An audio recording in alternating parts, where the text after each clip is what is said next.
Halo semuanya, perkenalkan nama aku Rachel Olsen dan aku ahli gizi.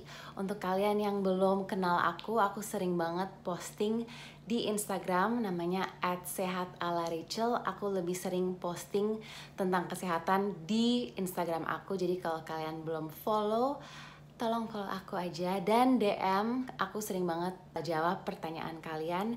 Jadi jangan malu-malu, langsung follow aku aja. Tujuan video aku yang ini adalah untuk sharing pengalaman aku dengan menyembuhkan kista dengan pola makan aja. Karena aku ahli gizi, aku belajar banyak banget bahwa sebenarnya kista itu bisa disembuhkan dengan pola makan.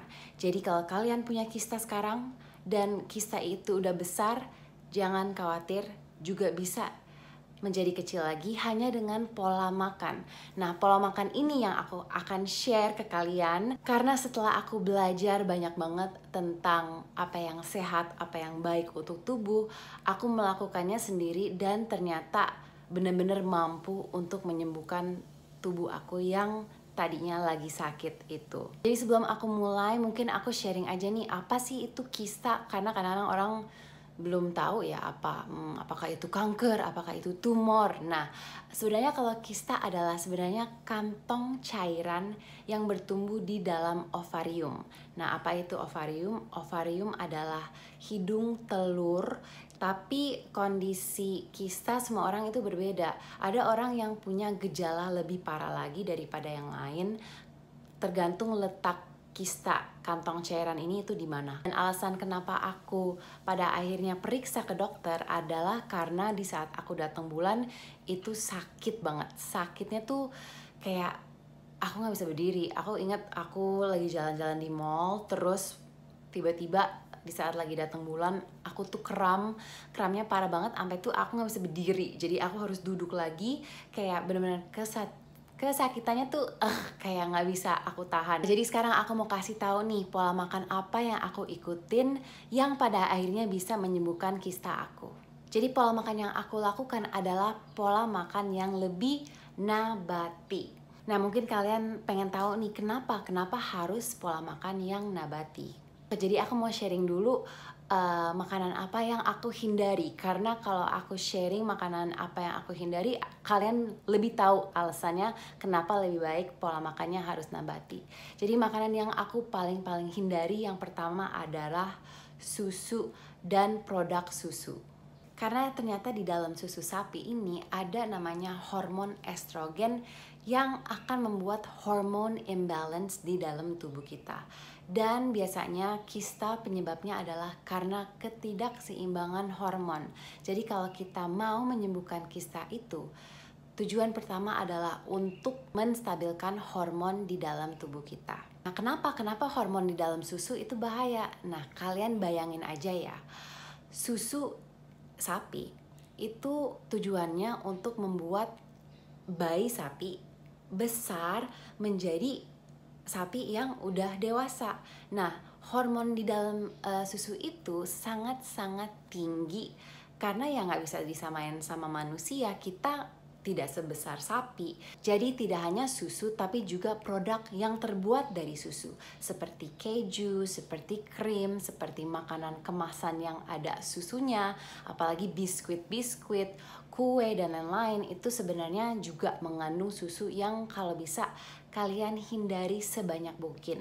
Bukan artinya nggak boleh konsumsi ya.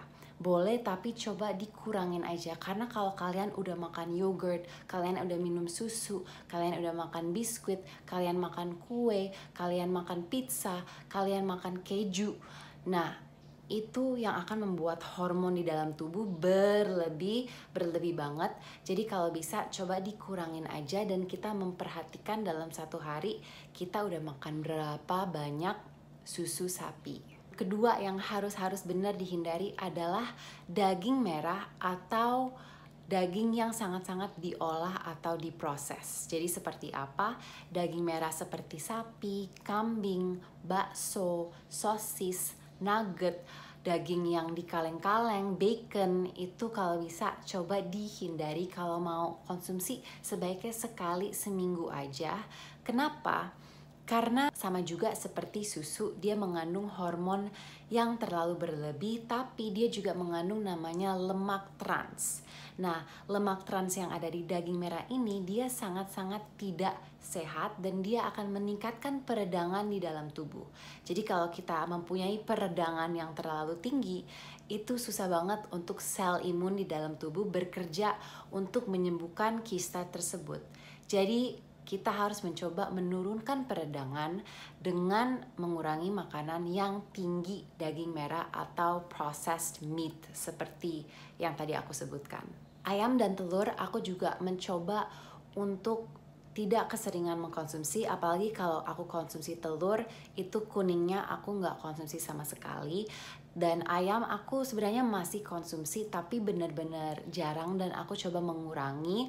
Aku menggantikan protein hewani dengan protein nabati.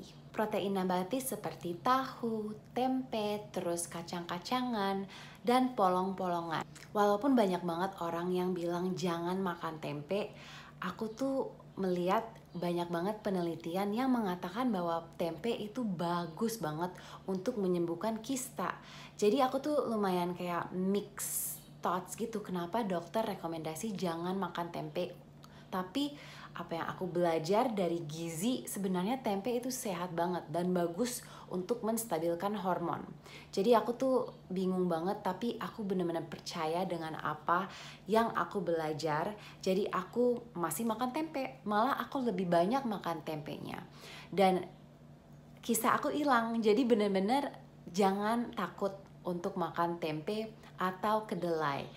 Karena tempe itu banyak banget manfaatnya. Dia seratnya tinggi, terus dia juga kaya probiotik yaitu bakteri baik yang sangat-sangat bagus untuk meregulasi hormon dan meningkatkan imunitas di dalam tubuh kita. Terus yang terakhir yang sangat-sangat penting adalah serat.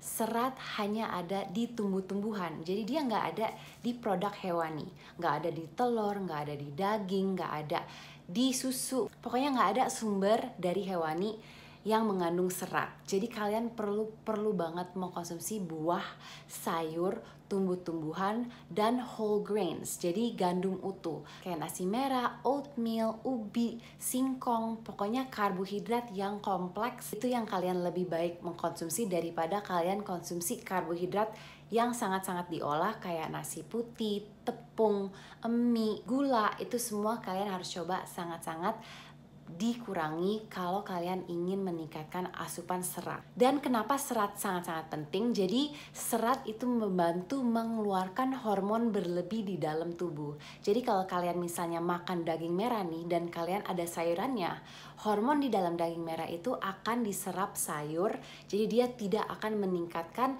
hormon di dalam tubuh kita. Makanya kalau kalian mau makan ayam, kalian mau makan telur, nggak apa-apa, jangan keseringan ya, tapi di saat kalian makan itu serat asupan kalian harus seimbang juga biar di dalam tubuh dia bisa keluar. Kalau dia nggak bisa keluar ya itu yang akan meningkatkan kista dan kalian tidak bisa sembuh kalau kalian sangat kurang mengkonsumsi makanan yang berserat tinggi. Dan setelah 1 tahun aku benar-benar disiplin dan selalu mencoba untuk makan lebih nabati, ternyata kista aku hilang. Jadi kalau kista aku bisa hilang, kista kalian juga bisa hilang. Jadi tetap semangat, jangan putus asa karena ada solusinya. Hanya dengan pola makan aja, kista kalian juga bisa sembuh.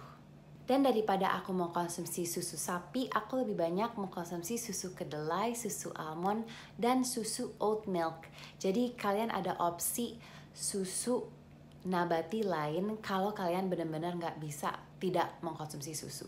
Jadi kalau misalnya kalian pecinta kopi dan kalian pengen minum kopi, terus coba deh untuk menggantikan susu yang kalian pakai di kopi itu dengan susu nabati. Tolong jangan putus asa, keep it up, tetap semangat, dan semoga kalian juga bisa healing sama seperti aku. Oke, terima kasih semuanya. Kayaknya video ini udah lumayan panjang dan semoga bermanfaat untuk kalian yang nonton. Terima kasih, jangan lupa untuk follow Instagram aku @sehat_ala_rachel karena aku sering banget posting tentang kesehatan di situ juga. Jadi kalau kalian pengen tahu lebih banyak, bisa langsung follow aku aja. Thank you semuanya udah nonton. See you guys in the next video. Bye!